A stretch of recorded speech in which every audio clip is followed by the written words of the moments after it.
이 10권이고 지난번에 이번부터는 진짜 빠지면 안 된다고 말씀을 드렸는데 근데 이제 그 이야기는 지금까지 원분들에게 한 얘기예요. 갑자기 여기 딱 출연하면 요 느낌이 뭔지를 알 수가 없습니다. 그러니까 이 10권에서 10권 그리고 다음 권 11권 여기에서 마르크스가 하려는 얘기가 뭔지가 기존까지 힘들게 온 사람만이 와 내가 여기 보려고 왔구나의 느낌이 나는데 여기를 갑자기 헬리콥터 타고 탁 내려온 사람은 이게 뭐야 라고 할 수도 있습니다. 근데 지금 이번부터 다루는 이야기는 새로 우리가 걸어야 할 필요가 있는 곳이 아니에요. 우리는 거의 뭐 산에 비유하자면 학문의 정상에 비유하자면 정상에 다 왔고 그런데 잠깐 생각하는 거에 앉아서 지금까지 걸어온 길에 대해서 그런 시간을 추가로 더 걸어가는 길이 아닙니다.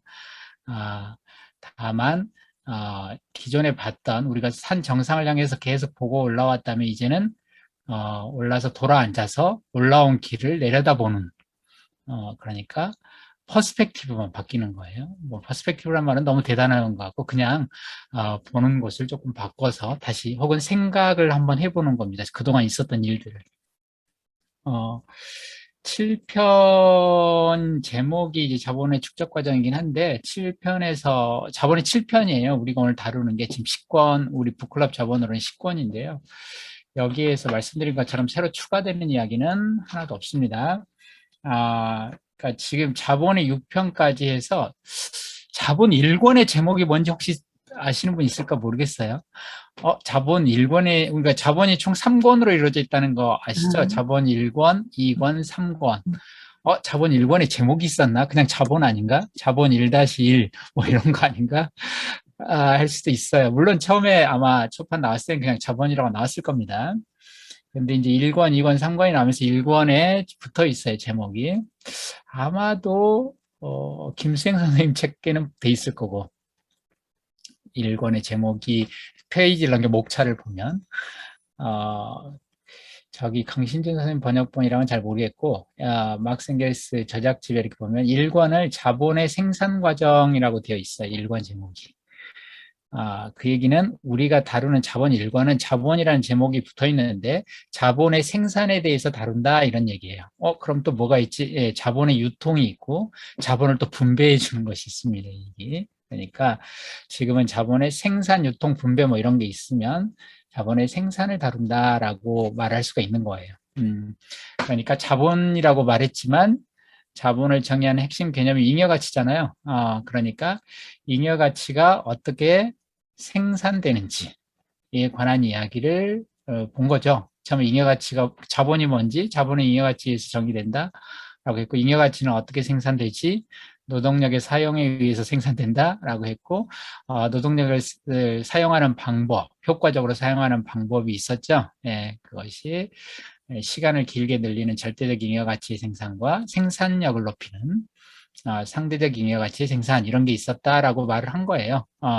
그리고 이제 임금에 대해서 조금 더 다뤘고 그 정도까지 해서 대강 이야기가 끝난 거예요. 6편까지가. 자본이 이렇게 생산된다. 자본이란 무엇이고 이렇게 생산된다 이야기를 한 거예요. 7편에서는 즉 오늘 이번에 다룰 10권에서는 그러니까 생산에 대해서 뭘 한 얘기가 없어요. 그런데 굳이 말하자면 반복에 대해서 다룬다라고 할 수 있어요.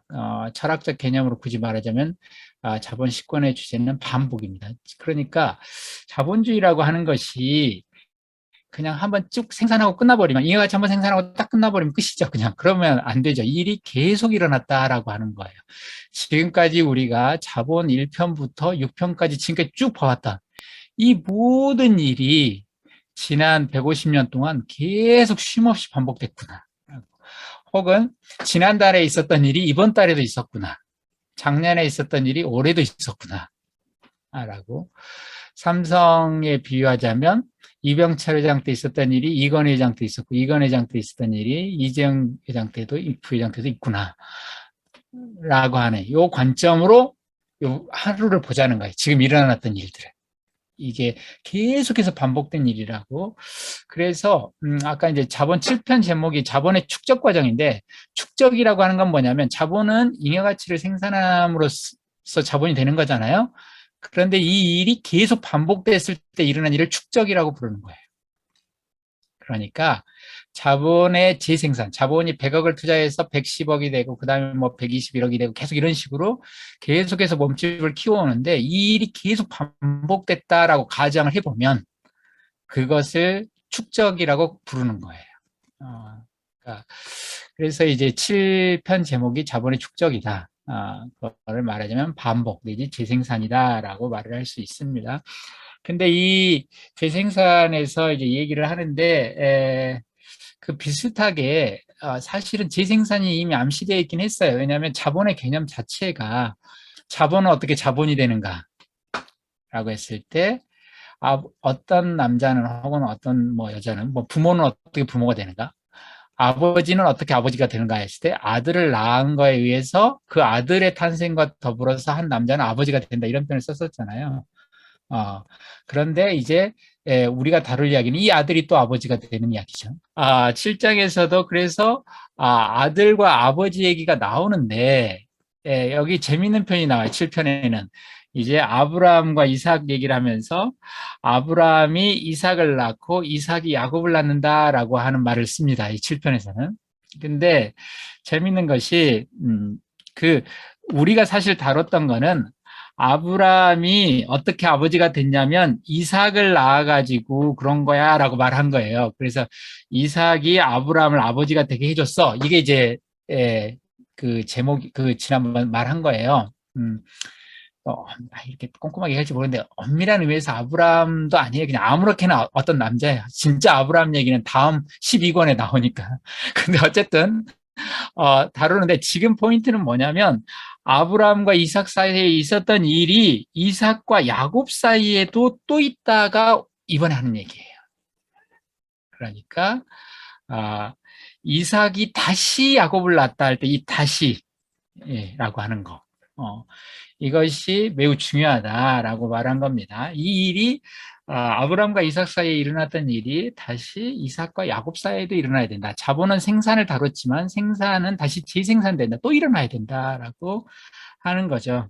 근데 생산이 사실 반복된다는 게 도대체 무슨 의미가 있느냐, 무슨 의미가 있는가 한번 생각해 볼 필요가 있는데요. 우리는 자본가가 이제 우리 시작할 때 개념 정리한 다음에 어디서 했냐면 제가 자본에 되게 중요한 페이지라고 느낀다고 했던 것이 예비 자본가가 예비 노동자를 만나가지고 돈 들고 와서 노동력 구매하는 장면이 제가 되게 인상적이다라고 말했잖아요. 거기에 대한 마르크스의 묘사가 인상적이다고.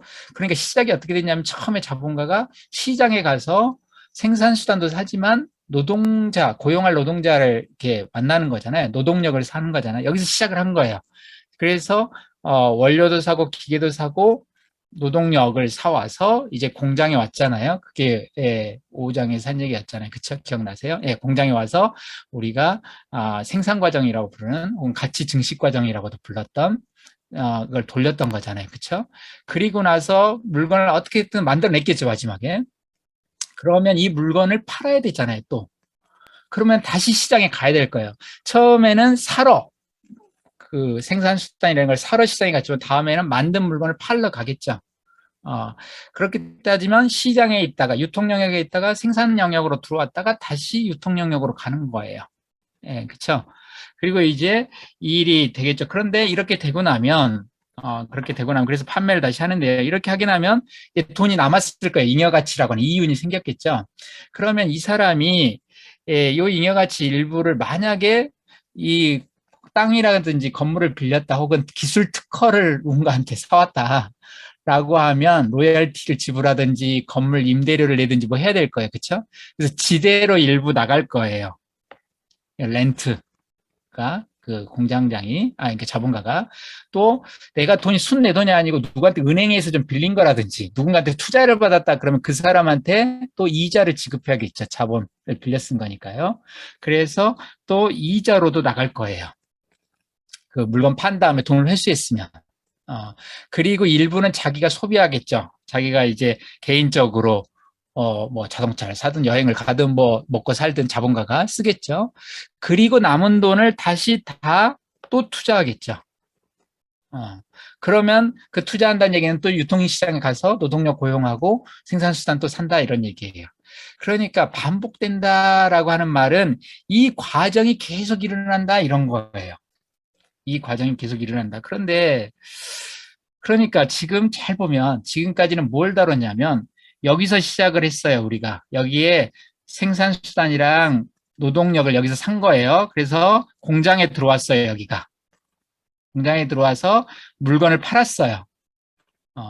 그리고 여기서 여기는 잘 안 보이지만 여기서 뭐 분배할 거 은행에다 뭐 혹은 지대도 내고 이자도 내고 다 내고 다시 유통량에 가서 상품을 구매하는 데 올 거예요. 그런데 우리가 본 거는 어디까지만 본 거냐면 사실은 여기를 본 것이고 여기를 본 거고 여기는 그냥 됐다 친 거예요. 알아서 분배했겠지. 그리고 물건 그냥 잘 팔렸겠지. 그냥 그래서 무조건 돈 벌었다고 가정한 거예요. 그쵸? 그렇게 가정을 해버렸어요. 그러니까 요 앞쪽 측면, 요 측면을 쫙 펴서 보면 이렇게 보여요. 그런데 이 뒤측면도 있을 거 아니에요. 요 앞측면만 있는 게 아니고. 예, 이렇게 되겠죠? 그러니까 엄밀하게 말하면 지생산을 다 이해하려면 유통도 이해해야 되고 분배도 이해해야 돼요. 그래야 지생산이 완성이 된 거예요. 그러니까 아직은 자본의 지생산을 이야기할 권이 아니에요. 자본 2권까지 끝나야 돼요. 사실 3권의 일부까지도 가야 돼요. 자본의 2권에 가면 사회적 총자본이 어떻게 지생산되는지에 대한 얘기가 나와요. 유통 얘기가 나오고 뒤에 가면 이제 금융이라든지 이런 얘기가 나와요. 지대라든지. 그러니까 자본 2권, 3권까지 다 봐야 자본의 지금은 생산 과정, 유통 과정, 분배 과정을 다 봐야 이렇게 해서 자본이 완전히 재생산되는구나를 이해할 수 있으니까 요거는 한참 뒤에 가야 알 수 있는 얘기예요. 자본 1권에서 할 수 있는 얘기가 아닌 거예요. 실제로 자본 2권 끝에 가면 재생산 얘기가 나와요. 또 다시. 예.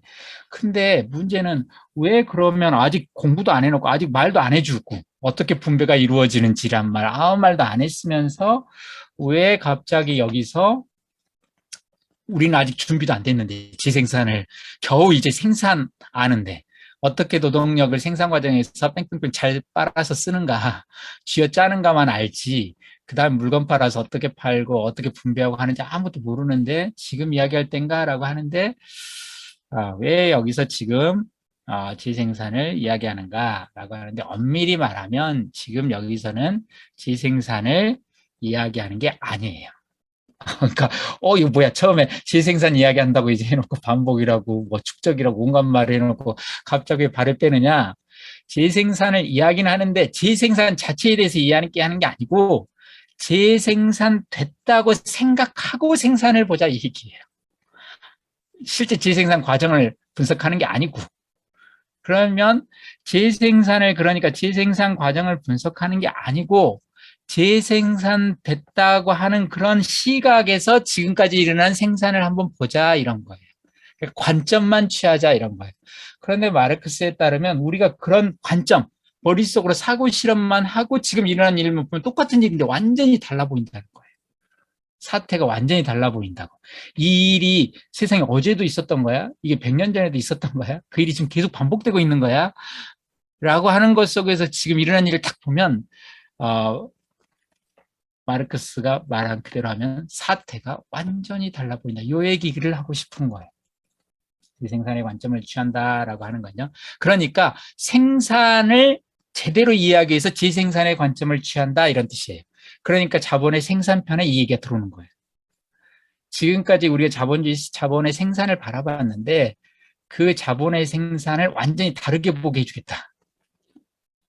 라고. 그 생산 과정의 정체가 이제 드러난다. 이제야 드러난다. 앞에서 지금까지 해왔던 이야기들에서 슬쩍슬쩍 암시됐지만 아주 선명하지 않았는데 이제 간단한 사고 실험, 더 올라갈 필요 없다. 가만히 앉아서 눈을 감고 한번 생각해보자.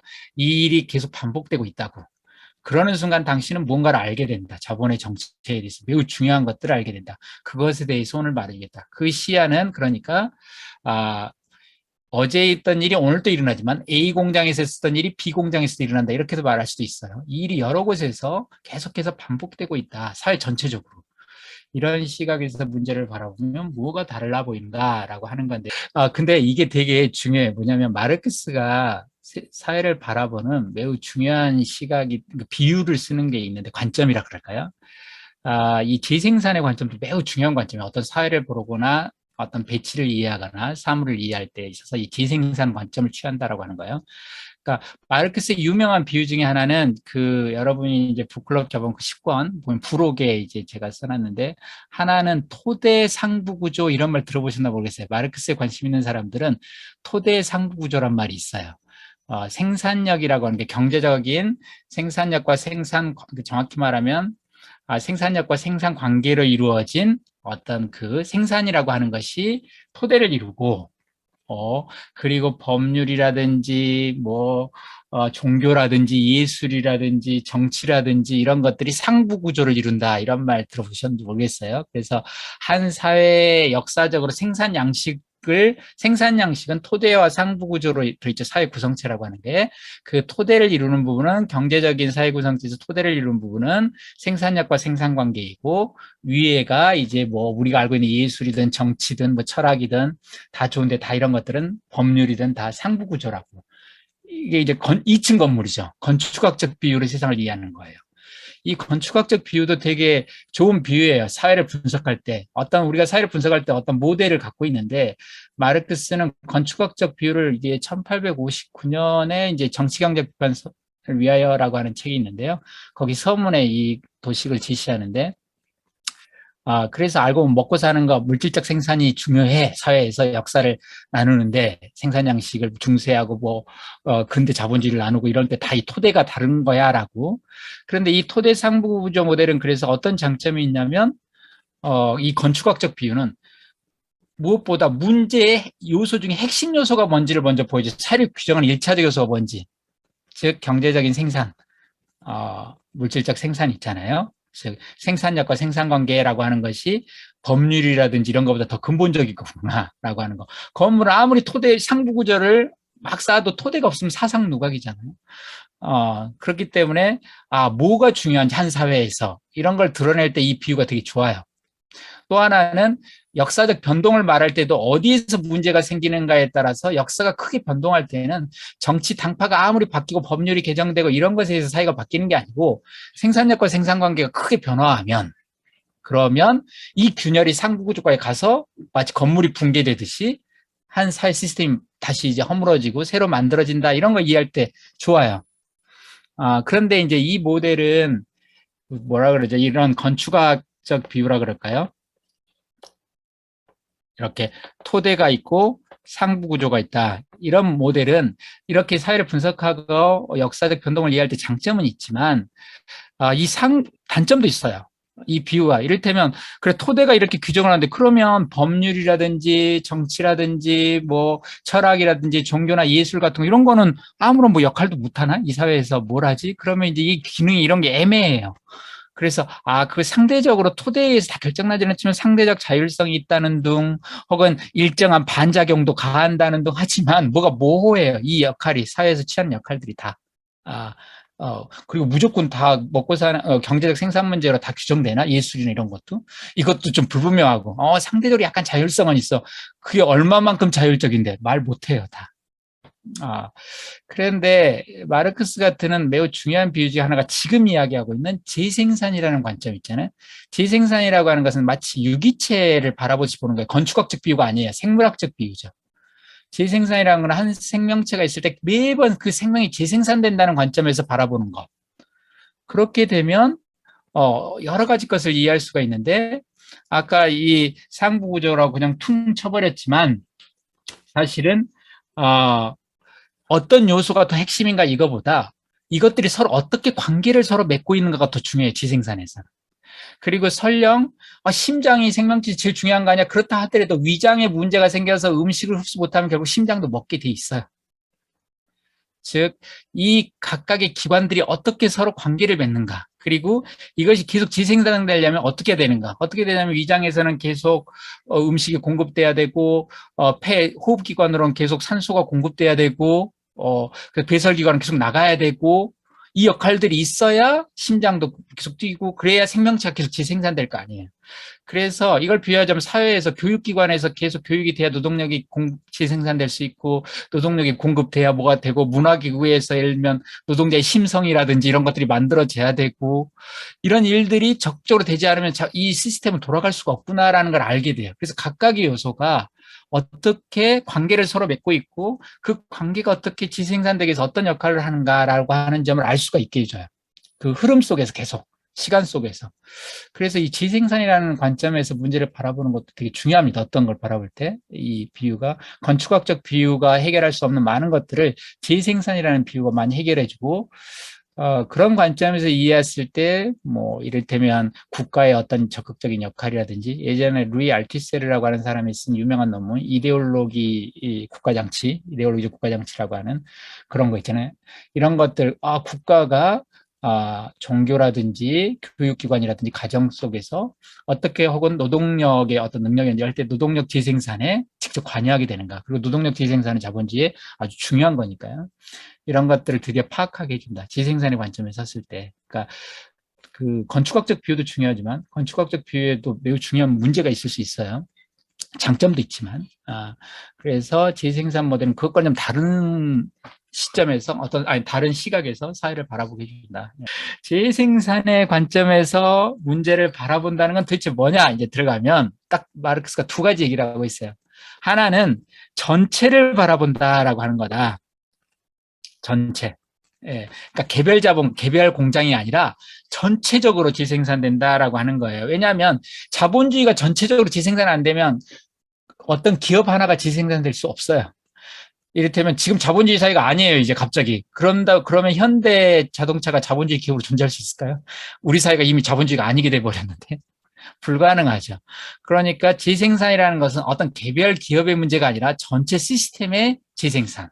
을 사고해야 된다. 이 일이 계속 일어났다는 게 특정 기업 문제가 아니라 우리 사회에서 전체적으로 그렇다. 다시 말하면 자본주의 사회 전체 차원에서 자본주의가 계속 재생산되고 있다라고 하는 시각.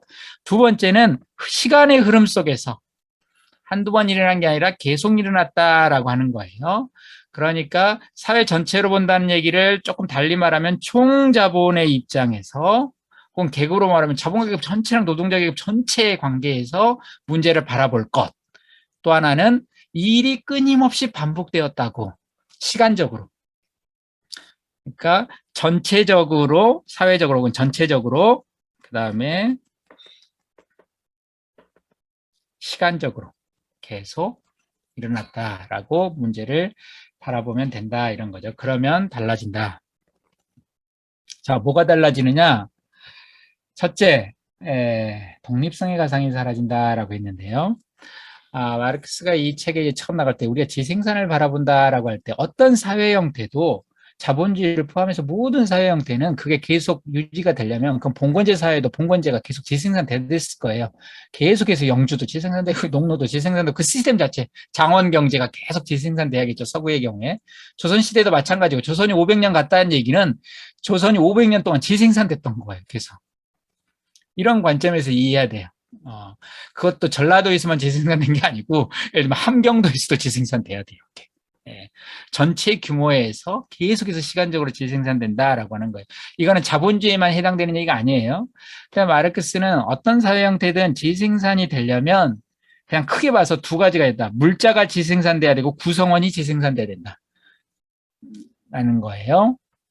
그런데 알고 보면 구성원이라고 했지만 구성원도 재생산되려면 먹고 입고 자고 막 그래야 되니까 구성원들이 자기를 재생산할 때 필요한 물자가 재생산돼야 되는 거죠. 이걸 오늘날 용어로 하면 소비재가 재생산돼야 되는 것이 하나 있고 하나는 생산재가 오늘 이번 생산하고 말 거 아니면 생산해야 된다.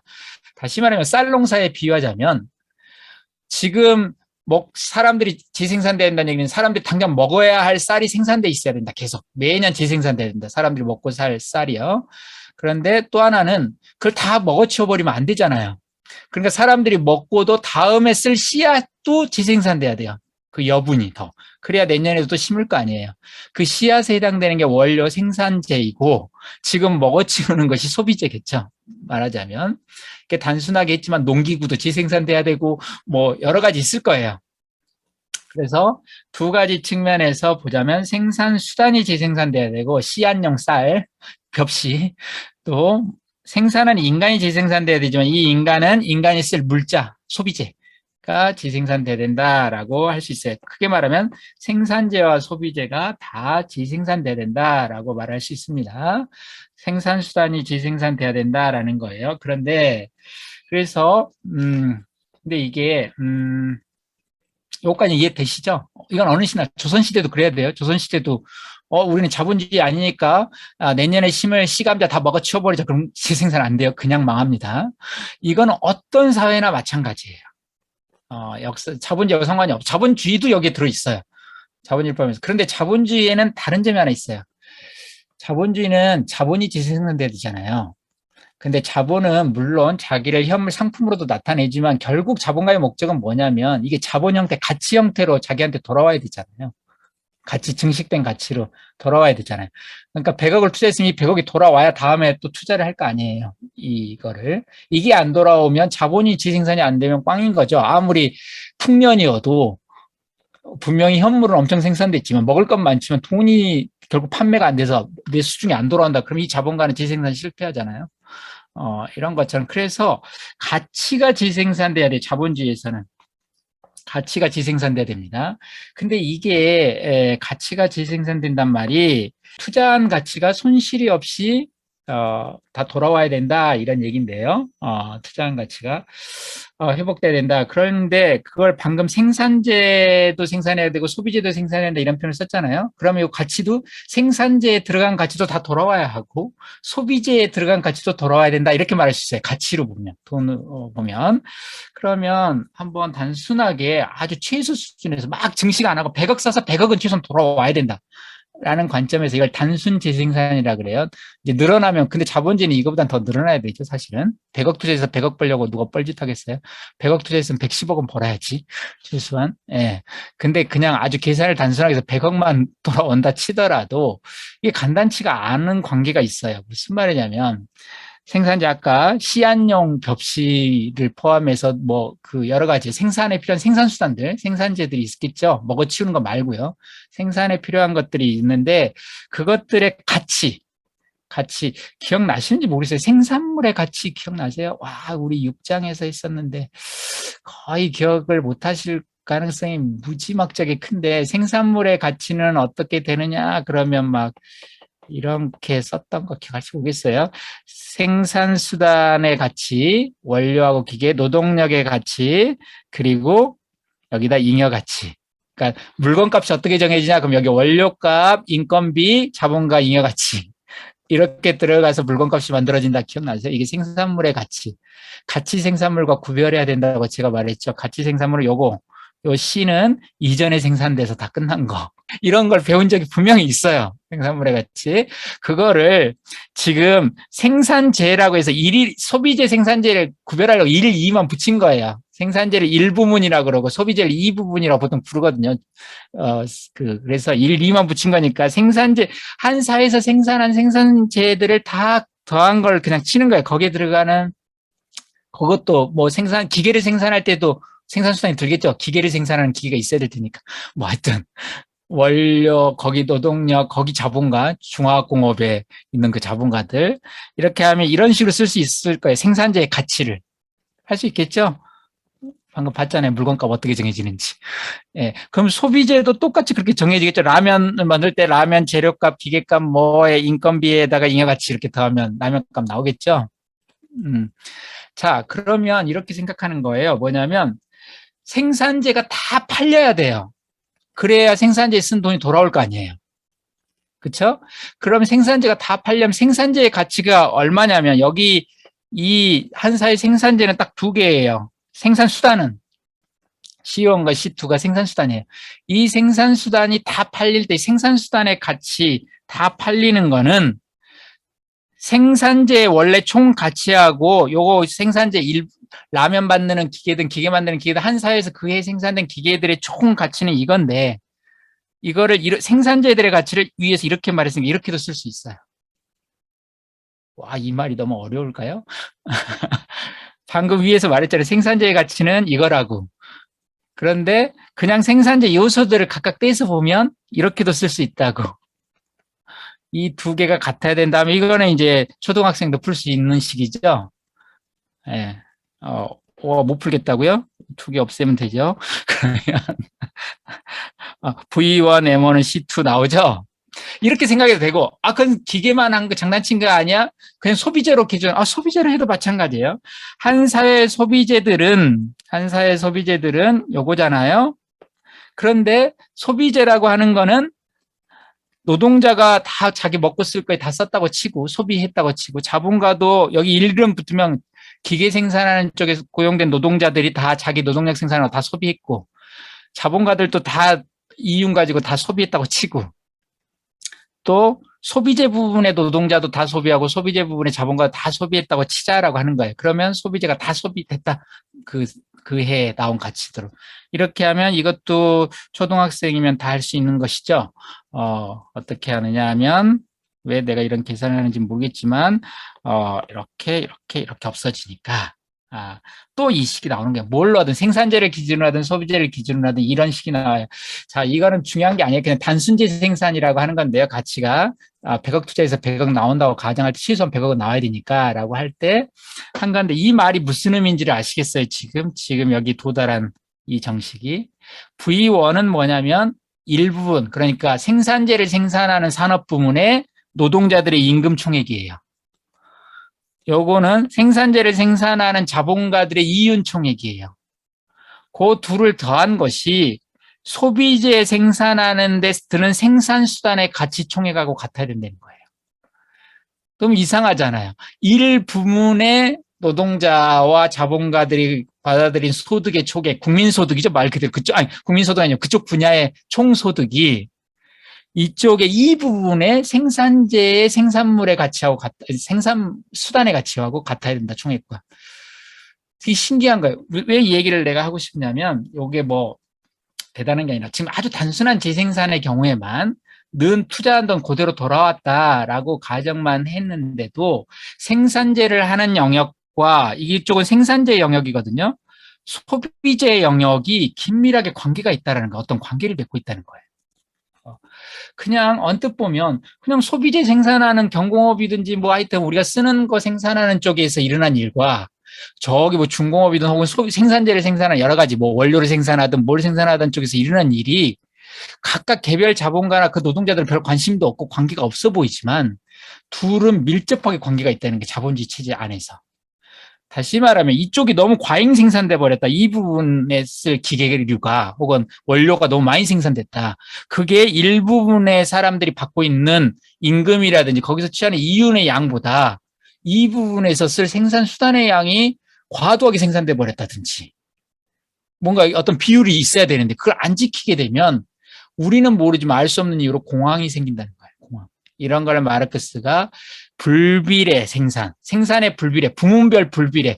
여러 부문들이 있잖아요. 소비재 부분도 있고 생산재 부분도 있고 같은 소비재여도 또 옷님 뭐 이 부분 저런 부분 다 나눠져 있잖아요. 생산재도 이런 부분 저런 부분이 나눠져 있고 이런 부분들이 굉장히 밀접하게 관계가 있다 이런 거예요. 비유하자면 어떻게 비유할 수 있냐면 우리 신체로 보면 소화기관도 있고 순환기관도 있고 배설기관도 있고 막 이러잖아요. 기관들이. 그래서 심장은 괜찮았는데 소화기관에 문제가 생겼어요. 근데 이게 소화기관의 문제를 안 끝난다는 게 이게 나중에 순환기관에 영향을 미치게 돼 있다는 거예요. 반드시. 왜냐하면 이게 서로 균형을 맞춰져 있어요. 여기서 이 정도의 에너지와 이 정도의 비례의 운동량을 전해줘야 돼요. 저쪽에. 그런데 그 비율이 너무 적어도 안 되고 너무 많아도 안 된다는 거예요. 우리는 모르지만 기가 막히게 이 비율들이 어느 선을 유지하면서 계속 나아가야 돼요. 소비재만 너무 막 커진다든지 이래도 안 되고 생산재가 너무 커져도 안 되고 또 생산재에서 어느 부분 뭐 기계류 생산이 문제인지 원료 생산 쪽이 문제인지에 따라서 소위 우리가 밸류체인 이런 얘기 많이 하잖아요. 요즘에도 원자재가 어디서 들어온지 전혀 상상도 못했는데 왜 그쪽에 미친 영향이 우리 산업하고 관계도 없을 줄 알았는데 그게 이를테면 우크라이나 뭐에서 식량 쪽에 뭐가 문제가 생겼다. 밀 생산에가 문제가 생겼다는데 뜬금없이 그 타격을 굉장히 엉뚱한 무슨 전자회사가 맞을 수가 있어요. 왜냐하면 자본주의 전체가 뭔가 막히게 돼 있어요. 이 비율이 안 맞으면. 그래서 마치 신체 여러 기관들이 소화기관, 순환기관, 배설기관 등이 일정한 관계를 서로 맺고 작동하듯이 자본주의 생산, 유통, 분배도 다 어떤 관계를 맺고 일정하게 움직이고 있고 각각의 생산 부문들도 따로따로가 아니라 다 관계가 있다 이런 거예요. 공장에서 물건을 생산하는 것, 어떤 공장인가도 관계가 어떤 부문인가, 또 공장에서 물건 생산하는 것과 시장에서 물건 내다 파는 거, 이게 생산했는데 안 팔린다 이쪽 부분이 갑자기 주택시장이 뭔가 문제가 생겼다. 근데 희한하게 주택 쪽에서 어떤 문제가 너무 장기 지속되고 그 양의 범위가 크면 엉뚱한 산업에 영향을 미칠 수가 있어요, 정말. 왜냐하면 이것들이 맞물려 있어서 서로. 각각의 산업이라든지 각각 생산 영역, 소비 영역이라든지 이런 각각의 영역들이 독립되어 있지 않다. 전체 시스템으로 보면. 그리고 이 일이 계속 반복될 수 있으려면 다음에 요게 다 팔려야 된다. 이런 관점에서 보면 독립성의 가상이 사라진다. 이렇게 말 이렇게 어렵게 안 해도 사실 다 알긴 아는데 우리 직관적으로 그렇죠. 당연히 산업이 골고루 해야 된다. 어떤 부분이 과잉 생산이 이루어지거나 어떤 부분이 뭐 저기가 소비가 어떻게 되거나 이런 뭔가 문제가 생긴다는 거 알잖아요. 석유값이 어떻게 되거나 혹은 어디에 그 반도체 분석이 뭐가 안 되거나 뭐 여러 부분이 생기면 묘하게 혹은 농수산물 수입이 뭔가 이상하게 됐다거나 이러면 다 자본주의가 전체적으로 어떤 문제가 생긴다는 거예요. 아무리 위장이 튼튼해도 배설기관에 문제가 생기면 소화기관도 결국에 나중에 문제가 생기게 돼 있어요. 당장은 문제가 생기지 않더라도. 왜냐하면 하나의 유기체를 이루고 있기 때문에. 이거를 볼 수 있다라고 하는 거예요. 얘기가 많이 길어져서 죄송합니다. 두 번째부터가 이제 되게 저는 되게 좋다고 생각하는데 두 번째는 자본가가 임금 지불자라는 이걸 이제 가상이라고 불렀네요. 가상이 사라진다. 와, 지금까지 이건 대전제였어요. 무슨 말이냐면 노동자는 노동력을 제공하고 자본가는 임금을 주고 이게 아주 기본 전제잖아요. 근데 요것이 거짓이었구나를 알게 된다. 이제야. 재생산의 관점에서야만 이게 보인다. 그냥은 안 보여요. 왜냐하면 그 장면에서 항상 월급 봉투, 지금 봉투를 안 하죠. 어쨌든 입금자가, 계좌를 보면 입금자가 사장님으로 돼 있기 때문에 사장님이 줬어라고 생각해요. 나는 노동력을 줬고 사장님은 임금을 줬어라고 생각을 한다는 거예요. 그런데 재생산의 관점에서 보면 그렇지 않다. 무슨 말이냐? 상품을 생산하잖아요. 상품을 생산하면 노동자는 임금을 받고 상품을 생산하잖아요. 그런데 그 상품에는 뭐가 들어있냐면 임금이 들어있다고요. 아까 말했잖아요. 상품값은 원료값, 임금, 이윤. 그래서 이 상품을 딱 팔면 임금이 회수돼요. 그러니까 자본가가 물건을 팔잖아요. 그러고 나면 거기에 인건비가 반영돼 있다고. 그러니까 인건비가 다시 돌아오는 거예요. 그러니까 줬는데 분명히 노동자한테 자기가 줬지만 이 돈 다시 돌아온다고요. 물건을 팔고 나면. 그러니까 노동자는 자기 임금을 자기가 생산해서 자본가한테 준 거예요. 사실은. 요 말 때문에 애덤 스미스가 마르크스가 아니라 애덤 스미스가 한 말이에요. 알고 보면 고용주는 적어도 임금과 관련해서는 비용이 안 든다고. 되게 흥미로운 말이에요. 이건 되게 신기한 건데 저는 그거 깜짝 놀랐는데 순간적으로 이건 기본 전제인데 제가 그 사장의 마지막 편에서 봤던 자본가는 돈을 들고 왔고 노동자는 노동력을 들고 왔다. 그런데 그 돈이 자본가 돈이 아니란 얘기잖아요. 지금 노동자가 생산한 거라는 거. 자, 근데 이게 아까 말씀드렸지만 처음에는 잘 보이지가 않을 수 있습니다. 노동자가 자기가 받은 임금을 이미 생산해서 자본가한테 돌려줬어요. 순서만 먼저 받지만 교환한 거랑 똑같, 임금 받아놓고 임금 돌려줘 버렸어요. 사실 임금만 돌려준 거 아니잖아요. 이윤도 줬잖아요. 추가로. 진짜 황금알을 낳는 거인데, 좋습니다. 근데 한 번 생산해서는 그게 잘 안 보여요. 왜냐하면 처음에 자본가가 임금을 지급하기 때문에, 그리고, 이 생산을, 여기서 받은 돈을, 처음에 안 주고 일한 뒤에 이렇게 줬으면 그게, 내가 생산해서 준 건 게 보일 텐데, 그렇지 않고, 이번에는 다음번 생산 사이클의 임금을 여기서 주니까. 그러니까 A 순간에서 번 물건을 판 걸로 B 순간에 또 노동력을 구입하니까 타임이 사실은 A가 받은 임금이 A가 생산한 거란 생각을 못 해요, 우리는. A란 노동자가 받은 거를. 그 돈을 가지고 다음 달, 그러니까 혹은 이번 달에 생산한 걸로 다음 달 월급을 주니까 다음 달은 또 왠지 자본가가 새로 또 돈을 준 느낌이 든다고. 근데 이게 한 번이 아니라 재생산이라고 하면 또 중요한 건 재생산은 시간 반복이기도 하지만 뭐라 그랬냐면 전체적으로 보는 거라고도 했잖아요. 이럴 수 있어요. 월급 주고 쓴 다음에 그 사람을 해고해버리고 다른 노동자한테 월급을 줄 수도 있잖아요. 그렇기 때문에 다른 노동자하고 또 계약을 할 수 있기 때문에 오늘은 일당을 이 사람한테 줬고 그 다음 이 사람이 생산하는 돈으로는 다른 노동자하고 또 계약을 해서 그 사람을 줄 수도 있기 때문에 이게 안 보일 수도 있어요. 그런데 재생산 관점이라고 하면 아까 말했지만 어제 일어난 일이 오늘 또 일어난다는 관점뿐만 아니라 이게 전체로 봐야 된다. 노동자 계급과 자본가 계급 전체로 보자고. 한 노동자가 아니라. 그럼 무슨 말이냐면 노동자 계급이 받은 임금은 누가 만들어낸 거냐면 누가 준 거냐면 이전의 노동자 계급이 만든 거예요. 이전의 노동자가 만들어준 어제 노동자가 만들어준 거예요. 그 물건 속에 넣어준 거예요. 임금을. 그거를 물건값에서 빼서 그러니까 자기 손만 거친 거예요. 어제 노동자가 물건에다 싹 임금 받아, 내일 노동자 임금 받아 내가 주는 거야. 그러니까 어제 노동자가 내일 노동자한테 주는 건데, 싹 거기다 넣어놓은 건데, 자본가가 거기서 싹 빼가지고 건네줬을 뿐이에요. 재생산 관점에서 보면, 노동자 계급이 노동자 계급한테 임금 주고 있다. 다만, 거기 자본가 손을 한번 탔을 뿐이다.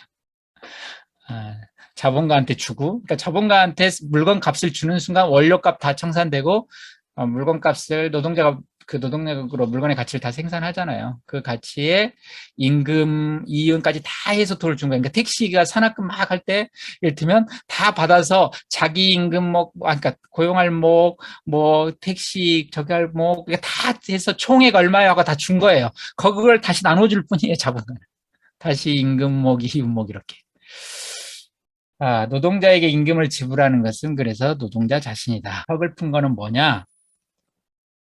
이거를 자본가가 노동자는 자기가 생산한 걸 결국 돌려받는 건데 임금을 내가 생산한 걸 내가 받는 거예요. 근데 전체적으로 보면 그런 말이에요. 내가 생산한 걸 내가 안 받으면 적어도 이렇게 하는 거야. 앞에 다른 노동자가 생산한 걸 내가 받았구나 라고 해도 되고 내가 어제 생산한 걸 오늘 받았구나 이렇게 해도 되고 상관없어요. 그런데 그리고 거기다가 내 거 임금만 생산한 게 아니라 항상 말하잖아요. 원료값도 다 재생산해줬고 원료값 생산하는 게 아니죠. 이거 이전해 준 거죠. 참 이전해 줬고 임금 내가 생산했고 내 거 플러스 자본가 것까지 생산한 이게 가치 생산물이지 이 두 개가. 여기까지 생산해 줬는데 그러면 자본가가 우와 너무 고맙다고 어떻게 너는 내가 노동력 고용할 마치 부모님이 용돈 챙겨처럼 노동자가 와서 자본가한테 원래 이런 거죠. 돈 뭉치를 들고 온 거 자기가 생산한 거잖아요. 가치를 들고 와서 자본가한테 이건 다음 노동자 고용할 때 이거 쓰고 보여주고 그다음에 주면서 이거는 너 그냥 너 이윤으로 챙겨 하고 준 거예요. 현실적인 지불자는 노동자라고 자기가 노동력을 가치를 생산해서 자본가한테 이거 M이야 이거 V야 하고 준 거예요. 거기서 M 가져가고 V는 또 다음 노동자 주는 거잖아요. 근데 현실에서는 이 지불자가 뒤집혀서 나타난다고 물고 나오면서 사장님이 갑자기 나타나서 노동자한테 자 너 임금 이거 주는 거야 라고 그러니까 자본가한테 너 내 덕에 먹고 사는 줄 알아 소리까지 듣는다 이런 거예요. 그러니까 임금의 이윤까지 생산해 줬는데 내 덕에 먹고 사는 줄 알아 라는 말까지 듣는다. 사실은 자본가 먹여 살리고 자기 먹여 살리고 자본가 먹여 살리는데 현실에서는 반대의 환상이 생겨난다 이런 거죠. 저는 이거 재생산 관점이 중요하구나라는 걸 그때 딱 느꼈어요. 그렇구나. 한 번이 아니고 여러 번 반복된다고 해야 되고 한 사람이 아니고 노동자 계급 전체, 자본가 계급 전체라고 보면 임금의 지불자는 자본가 계급이 아니다. 노동자다라고 말하는 거예요. 노동자가 노동자 지불하는 거다. 다음에 세 번째, 지금 방금 말한 건 임금에만 해당되는 거죠. 이걸 이제 굳이 말하면 가변자본에만 해당된다고 말하는 거예요. 가변자본, 노동력의 가치에 해당되는 부분이요. 가변자본에만 썼지만 마르크스는 사실 따지고 보면 불변자본도 그리고 가변자본과 불변자본 다란 얘기는 그냥 자본 전체가 다 자본값이 아니라는 거예요. 이건 더 황당한데, 마르크스 말은. 여기서는 전부 다, 그러니까 가만히 아무것도 안 하고 좀 생각만 하는 거예요. 자, 생각 좀 해보자라고. 우리가 이제 산에 올라왔으니까 생각 좀 해보자라고 마르크스가 말하고 있는 거죠.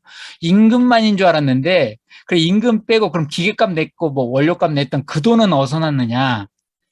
그거 자본 전체가, 노동자가 생산한 것이다라고 말하는 거예요. 여기서 이제, 마르크스가 사고 실험을 해보게 하죠, 또 우리에게. 이를테면 자본가의 그 초기 자본이 어디서 생겼는지 1억은 모르겠어요. 어쨌든 부모님한테 물려받았는데 어선가 1억이 생겼어요, 이 자본가가. 이거는 문제 안 삼아요. 그런데 마르크스는 이거 마지막 권에서는 이것도 문제 삼아요. 근데 일단은 그래요. 뭐 타고났어요. 태어나 보니까 1억이 있었어요. 금수저였고 금이 있었어요, 처음에. 그래서 1억이 있었다 치자는 거예요. 이 사람의 이윤율이 20%라고 하죠. 그러니까 매년 2천만 원씩 벌어 1억 가지고. 절에서. 그럼 1년에 1억 2천인데 이 사람 1년 생활비가 2천만 원이라고 치자고요. 참 검소하네요. 어쨌든 2천만 원이라고 치자고요. 그러면 이 사람 어떻게 하냐면 1억을 투자한 뒤에 2천만 원 잉여가치가 나오잖아요. 그럼 이 잉여가치는 생활비로 투자하고 다시 그 1억, 원금 1억을 또 투자하는 거예요. 그러면 또 다음에 또 1억이 나오겠죠. 2천만 원, 1억 2천이 되고 그 2천은 또 생활비로 쓰고 또 1억을 투자하고 이걸 5번 했다고 치자고요. 5년 동안. 그러면 이 자본가는 이렇게 생각할 거예요. 와, 부모님이 내한테 1억을 물려주셔서 이거 완전 황금알을 낳는 거이구나. 내가 이거에 기대서 생활할 수가 있네. 1억을 계속 불리니까 2천만 원씩 매년 생기니까 이걸로 내가 생활을 하는구나. 이렇게 생각할 수 있어요.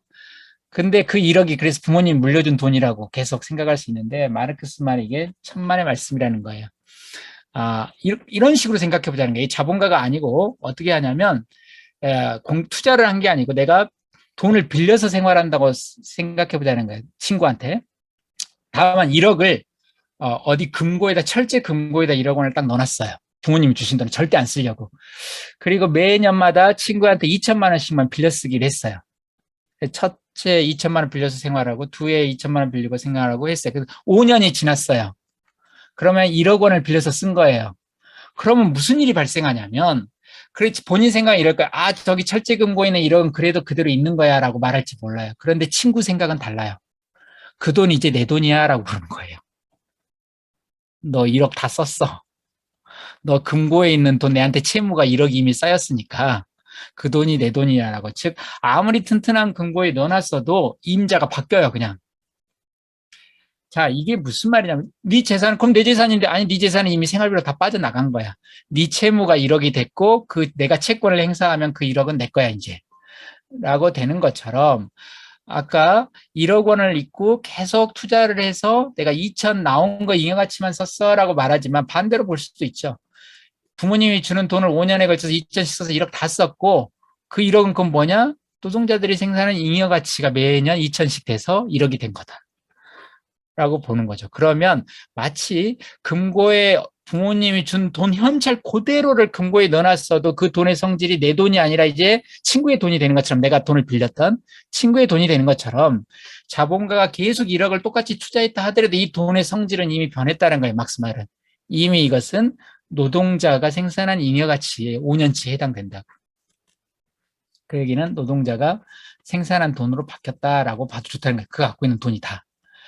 설령 그가 나는 한 푼도 안 쓰고 심지어 이건 이제 단순재 생산을 말한 거고요. 그냥 그게 아니고 내가 100억 투자해서 어느덧 지금 1000억까지 계속 불려왔다 이 돈을. 투자해서 잉여가치를 더 늘리고 내 소비한 거 이상으로 계속 썼다.